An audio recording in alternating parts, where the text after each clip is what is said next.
he FCAA sang ni som ni le pathum hi an nu kir lo ni chuan ram chunga hian hian movement lian zok alo ma zela MNF hian sarkarin an nu kir thina turin theito pin kong thang rin ma kan la zel do sarani om ja chu kha amendment akha kan adopt sia lo na in ado dal na kan lo pass zok tak na in atakin an lo mang renga ni sarkar ma sa tang khan adopt dai to ang khan kan lo mang char charani chu wang tuan tu mai ndem tur chuang kan nom lova chu tiang chu alo ni wangin ho atakin ni adopt pangu sarkar ma sa tang he dan ni an lo mang tho to sia resolution ten lo pass na in zo itla kan lo ngai chuang si lova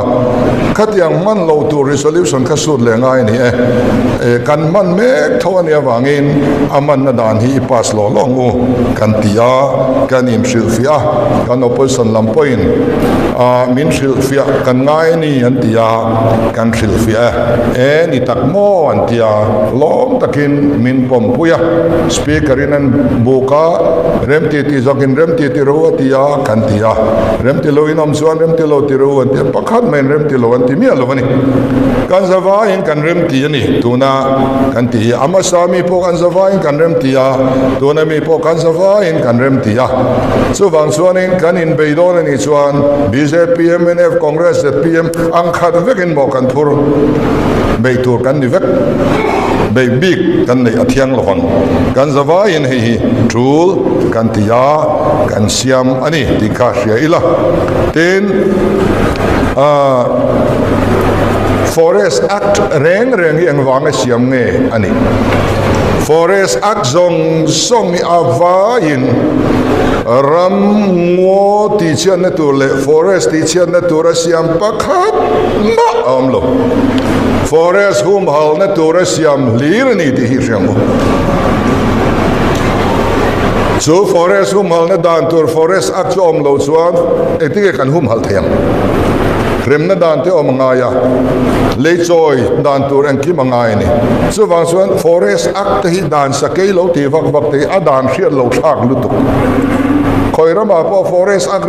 reng su forest hum hal na dan ahum hal na dan bo se tu te rem na dan ani vek ti hi hriat tur ani amaro chu ram hum hal na dan ani rual in India sarkar chuan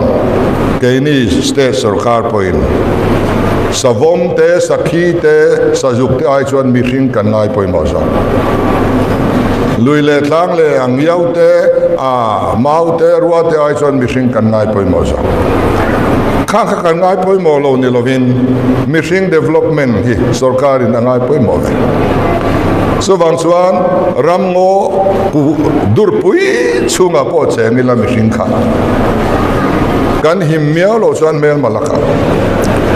defense system kan nei thar lo chuan hom sia nei la chumiania wang chuan ram ngo hum hal sin achunga cheng te kan mel ma te laka kan him theina turin defense thila chuan hetiang hian ol samzonga ti ani turani ti dan kha anon sia pai ni him na poi mo wangin khole tuite kan mel ma te laka kan him na turin tuna China in minon bei thut se Pakistan in minon bei thut se chuta chuan man mo taka central sarkar mi pui him na tur ma alak ngai nga chunga chuan dan khirlu tuka kan loin phuar chuan kan che thei don lowa min henga mi sala kan tang the ni chumiania wang chuan mi hring kha ada chung nung zo ka mi hring him na tu defense thil hetiang gian ti ni ro se ti kha claim anon da then solo chuan mission development angai poim bo ngo thatang noya cheng mel ei le intur kan nei lo chuan eng chitur kan nei lo chuan tui kan nei lo chuan kalna pia nga kan in deal chu helaya fe kong agriculture ling road min peru kan khokar kong min siam thasaru amin lai sakro khotar kong thar min siam saru ti vekani mission chu kong omlovin communication omlovin kan om thela khang zong kan ti dong khanin kan lei pui kal na tur kong kan lai don point thing chu kan kia ngai ni so wang chuan in development kha mission development kha angai poimo a chu tianga chuan project poimo zual le khatiang tura khan tiang hian ni theyang tin tle maul samde zan kong aron zong le tapoka chu mission tan vekani chu wang chuan in ram ngo nei dem dum mai la ei tur nei lo kanom chuan Amira majin na turin airport po kan nei silo chuan motor chuan na tur kong po atlang silo chuan am jan elo chu wang chuan mihring in mamo aneya khang tele kan ram hum hal na tur kha etia kal tlan tira dim doi taka man na tur ati atana chu tianga anron siam chuani dan thalutuk ani keinin helaya dan sakei tia zoraman shal kan raman shal tia kanin tiwak vak kichu FCAA Mizoram Assembly na adopt hi dulona sule turangin na kan ti don thau thawa maro chu kan nin bukhom rem cham ema is protest sangu kan tiani hei hi tribal te raman chu saknani British hun lai tangin tribal te ram thiam takan chu saknani chu wangin he ZPM sarkarina FCCA 2020 shi adopt hi kan ram shalnani 100% in sang ni samni pathum June July vela BJP sarkarin amendment bila puluta parliament in mi apa sami zowi puril runa ziakha kan banga ni khatilaya sarkar na cheltu emme fina dulona resolution pass khan kan lo mani mi zowi puikha kan thohua yani tuna ZPMCM hi opposition leader ani pechan bill athop na khan internet rally te hoi hotila he FCAA hi dulo na hi kongzo te nei la atia statement si tak asiam zoya chuti chunga he voin ni kum ni nuwa he bill he dan sakei kan ram kan forest salna an adopt le si hi engwange sumdu wangte BJP sarkar hoi intuk lo na te lo chu engma ni lo kan tiani chu wangin he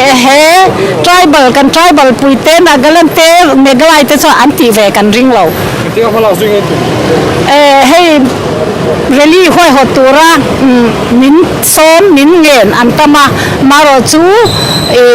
join civil society angin ma kan lang sud le turangin na kan siamang kaya thop thain kan kalang lui te ram te hum hal atul em ani ti hi an lo redai to a chu chuan sa khaza ko somria ta khan Forest Conservation Act 1980 an lo siam dai to ne a tha em ani kan ti te hemi dung ju chuan forest land reng kha non forest purpose a lak thei lo tu kani a har lu tu kani lak thei lo chu ni chi lo ma se a lak dang ka step a straight a tam lu tu pollution free the environmental fee the khatiang song the forest department the pollution control board then an NFI vet nu har sa takin an petheya chu ta po chu NPV and the net present value aram value thing le mau le lung value kan chuta tu in a revenue department na acquire compensation pay ang naran khan dilo asang lu ka khami pe khanin an la thei ramani and the railways there NHIDCL kan ti le thang le hit ban avai bel chetel tam tang bel che somthum somli NPV an pe ne khatyang ka har salu tu ka ram le ngo te ti chiat na tu hal na kha pek thei khram ania chu ta po chuan an ti chiat aya reforestation atan khani an poisa ron pe ka NPV kha mundanga an ti chiat tiat ngole ram an siam turane ti kha chon poisa kha kampa kan te ta an chung lo ta zela ni kha noksak kan ti ni sarkaren aton ria ta po noksak kan ti ni la mas har lu tu forest paltla ga halu tu ka chu wang chuan hydel project kan mo hospital sak tur ma thil dang dan project ti don khan an liran si bolak mai thei ni lo se sarkar dek thei pon lo Forest Department here investigation enquete field no regional Guwahati Guwahati tangin central high power committee akal ko to ilu to ga asam suani khap ramlak turte khama social activities ka national green tribunal kinga khati record case kala em ba kha ba ini central he akhia state soka pon ria hemi ti dup nan vuok dup nan katimai don ang dem kha image an tiang atu 2023 aron langta ni katian tuna India sarkari na mana andan siam kha Ramri International Border chonga te a boruak mela ni jela ke imza chin chunga chuan ram ven him na thille sarkar lai puin ram tana julbi atia chuan foresin nialna anei teilovang avain kha forest changin nialna a om turen ilo ti dan ka amen menan siam pu maya ti chuan Bangladesh changa kemza Burma changa kemza chun Mizoram til chuwangin khata ka chun min khu ta feka khambia kan ngoi ro ainga mama nangnin minron barlui chu kan du lo tin chan kan la ve ta ti chun khambia kan puduaman chanan la reng lo min ti ka ama perka kami du lo na bil kan pas do na chang na sa voi nai ro chuan ali lam so ma soi tang lau ka kami kan chan lang na pukan October ni som pasaria sang ni som ni pakhata adau dal turin committee kan siama chumi te chuan andu lo thu October ni som ni pakhata an khen tha ti chuan India Mizoram mina kan du lo thu ka kan khen tha ani to na officially chu ni lovin me ni som ni paru sang ni le som ni le pathuma kan Parliamentary committee pui joint Parliamentary committee kan chief secretary ten heta ni kan du lo tin an ken thapok ani tin chu lo po chu an lua po voi thum na kan ju ken thalea Guwahati meeting a kan du lo zia na statekin Mizoram ayo ten an ken boka maro chu anron tilui ta sel sia ti chuan kan du lo na ka okas ni som di pani kum sang ni le som ni le pathum kan in than don chepa hausa kan vain hei kan article 371G kita kan tarkin ownership and transfer of land kan ram nei tuni nale a transfer na dana Mizoram Legislative Assembly thu nei na to aneyang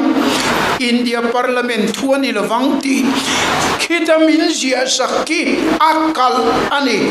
join kan du lo tin kan pasta atong na perle phur berpo pulal du makha ani nge ani Forest Conservation Act hi kan ram mel mang hi thirtel hingaya hey Mizoram chu sandwich between Myanmar and Bangladesh kan tireng kar che ni wang hian khulam te ne inang lo tlat maya khu tilam Maharashtra tanga he ta West Bengal thenga kuala hi chuan khathil kha angong dan kha adang lam dewa helai chuan khotlang lama Bangladesh oma chaklama Myanmar oma heng wang hian i amang an thlak big state dang zong zong chu tu ma nom velova ke ni bi ka hian amang an thak bi ka hian na kan nei ta ni berin langa mi thiam te pon ngai dane nang lowa ke ni telul tan phei chuan han soi thiam chu har khop maya amero chu nia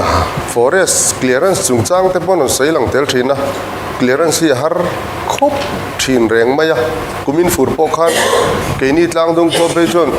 forest clearance mu thelo wangin electric ban ti theilowa kan thim na sa em ringot mai ni tin i korte thovenga tanga motor kal phei highway kal phei po dampa heta tuilu lama phei tu clearance mu thelo wang ni nan soya chu po chu atop top bani tai te sen thlana a khateng thil rang clear kha chu ingem bati zong taka central thuni namanga han sial tlang mai te chu thaviau in langa ke ma mi mal ngai dan mi kan mi mal ngai dan min zot ni khan ka hrema ya ke chuan kan zona pokha kan party ngai dan poni chuang lowa I ke ma mi mal ngai dan a chuan India ram bung khat kan nia India sarkar hian an nuaya state te chia drup na ture mo hi ati du lofang ti karin dan sa nia tin 371 g a po kan I kan in hum him thave ang renga chuwang chuanin I in hum him na thatak khi kan nei sa central sarkar hian apas tak he kan sarkar na pas tak wangin ron pal zut viawo mo aron naw viawo mo hi chu ke ka ring lem lo I hemi chung changa hi chuan ngai dan thui tak ka nei lu tuk lowa chu chu ni mai te se a kalome